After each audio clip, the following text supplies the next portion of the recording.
માતાજી. તો જો આજ આપણે વરસાદ આવી ગયો છે. 2 દિવસથી રોજ આવે છે આમ નામ. રોજ એક કાંકરી ચાળો કરે છે એમનો.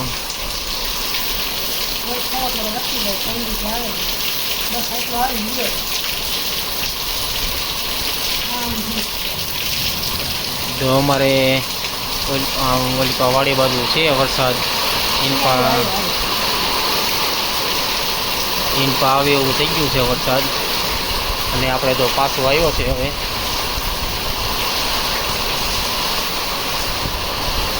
નેવે દારૂ થવા મળી છે.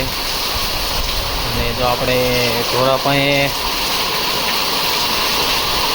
ખાટલો બાંધ્યો છે એટલે અંદર વાસેટ ન જાય. અને આઈન પા થઈ ગયા કામકાજ ચાલુ. આપણે વરસાદ આવે ને એટલે આમને કામ ખૂટે જ નહીં. આમથી આમ ફેરવવાનું ચાલુ જ હોય.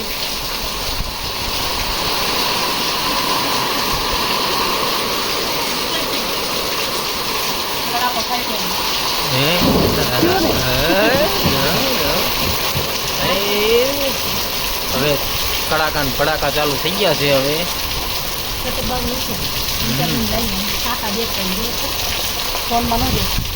ફોનમાં એટલા બધા નો આમ દેખાય. જો અહીંયા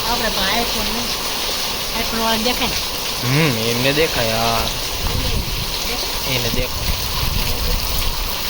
જો વરસાદ છે આમ ચાલુ થઈ ગયું છે. જો આવો પવન છે. ઝૂમ કરીને દેખાડું તો જો આવો પવન છે. બધી ઝાડો થઈ ગયા છે. અને એક બાજુ ઉઘાડું થઈ ગયા, ઉઘાડ થઈ ગયો છે. ને વરસાદ ચાલુ છે. ને બધું ગયું છે આગળ. માથેથી વાદળ ગયું છે.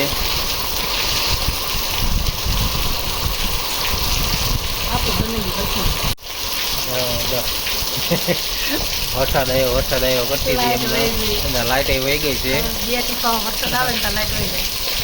આમ એમ થાય કે 5 છાંટા પડ્યા તો લાઈટ વહી જાય એટલે આપણે થઈ જાય નવરા. તો એમ થયું કે વ્લોગ બનાવી થોડો. તો આપણે તો થોડોક ધાબા ઉપર જઈએ દેખાડું.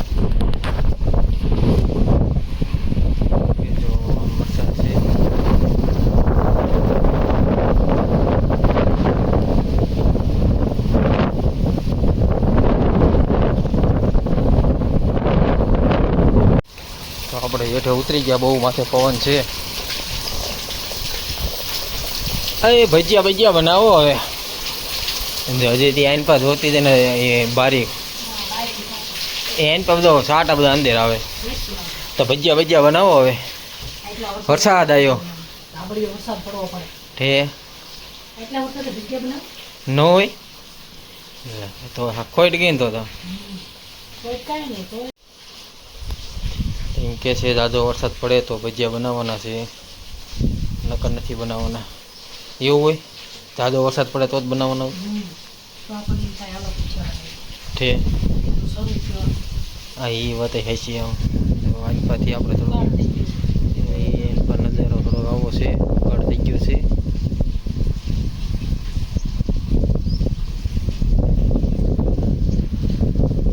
વાદળ તો છે પણ આમ ઉઘાડ જેવું થઈ ગયું છે. તો જો આપણે જે ઘંટીની ફેરી વહી ગઈ છે હવે તો. ને વાદળ વહી ગયું છે બધું. ઓલપા બીજી સીમમાં વહી ગયું છે. આટલી વાર લાગે, ઘડીક આવે ને જાય.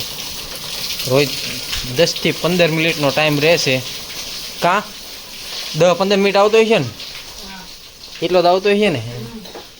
જો 6 વાગે આવ્યો હતો ને હવા 6 એ વહી ગયો વરસાદ. તો વ્લોગમાં બના રહીજો. તો જો આપણે બીજો રાઉન્ડ ચાલુ થઈ ગયો છે વરસાદનો. તો આવો વરસાદ હરુડવાનું ચાલુ થઈ ગયું છે. ને આઈન પા જો ટાંકી સાફ કરે છે ઢોરાની. અને આ માણાને ટાંકીમાં ઉતારવાનો છે સાફ કરવા. બેહી ગયો છે. જો આઈન પર જો ટાંકી સાફ કરવાનું કામકાજ ચાલુ થઈ ગયું છે અને આ માણસને ટાંકીમાં ઉતારી ટાંકી સાફ કરાવવાની છે. ખૂબ